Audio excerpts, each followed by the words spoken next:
kami peserta Latsar Angkatan 1 dari kelompok 2 akan membahas isu global yang paling mengancam pada kehidupan masyarakat, bangsa dan negara di Indonesia saat ini. Berdasarkan skala dampak dan potensi gangguan terhadap stabilitas nasional, kami akan membahas isu tentang krisis pangan dan ketahanan pangan. Alasan kami memilih isu tersebut yaitu krisis pangan bukan hanya berdampak pada aspek ekonomi, tetapi juga langsung mengancam stabilitas sosial, kesehatan masyarakat, dan ketahanan nasional. Isu ini menjadi sangat relevan karena Indonesia masih rentan terhadap fluktuasi harga pangan global dan bergantung pada impor bahan pokok tertentu.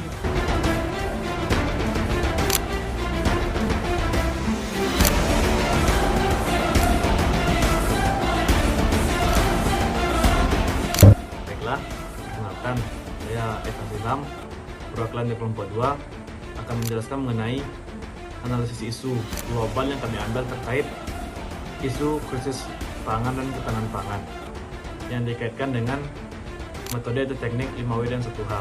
W yang pertama itu what, apa isu utamanya. Ketahanan pangan di Indonesia merupakan isu krusial yang mempengaruhi stabilitas ekonomi, sosial, dan keamanan negara.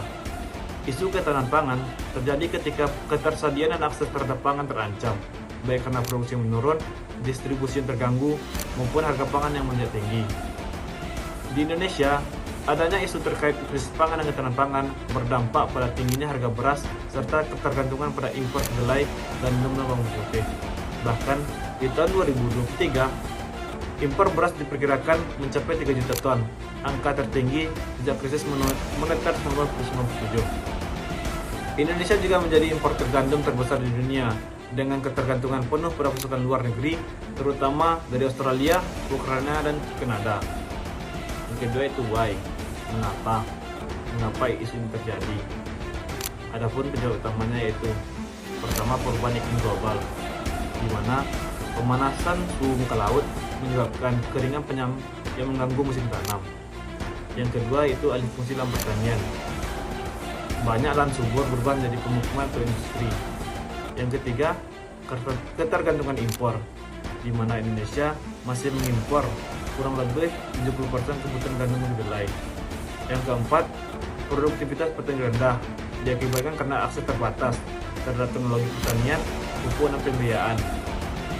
Yang kelima, distribusi dan logistik pangan lemah diakibatkan karena infrastruktur tidak merata, terutama di daerah 3T, tertinggal, terdepan, dan terluar. Yang ketiga itu siapa yang kena dampaknya.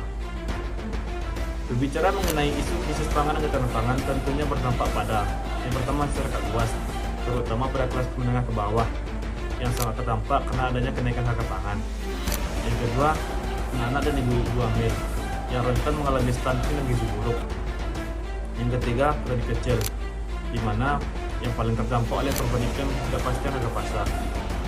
Yang keempat, pemerintah yang nantinya akan menghadapi tekanan untuk menjaga stabilitas sosial dan ekonomi. Yang keempat, itu when dan where, kapan dan di mana. Kapan dan di mana isu ini terjadi. Berbicara kapan, isu ini bersifat terus-menerus, tetapi meningkat drastis sejak pandemi dan fenomena pemanasan suhu muka laut pada tahun 2023 dan 2024.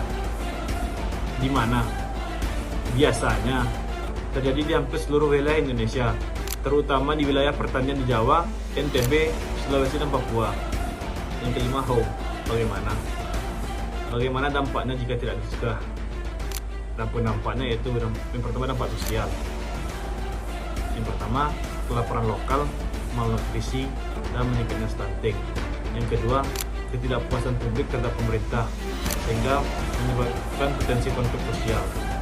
Yang kedua itu dampak ekonomi, yaitu inflasi tinggi akibat harga pangan naik, penurunan daya beli dan peningkatan kemiskinan. Yang ketiga dampak nasional. Yang pertama yaitu ketergantungan pada impor yang membahayakan kedaulatan nasional. Yang kedua, ketidakstabilan nasional jika krisis pangan memicu kerusuhan atau krisis politik. Rekomendasi upaya pencegahan dan antisipasi terbagi ke dalam tingkat kebijakan secara makro dan tingkat teknis dalam kehidupan sehari-hari.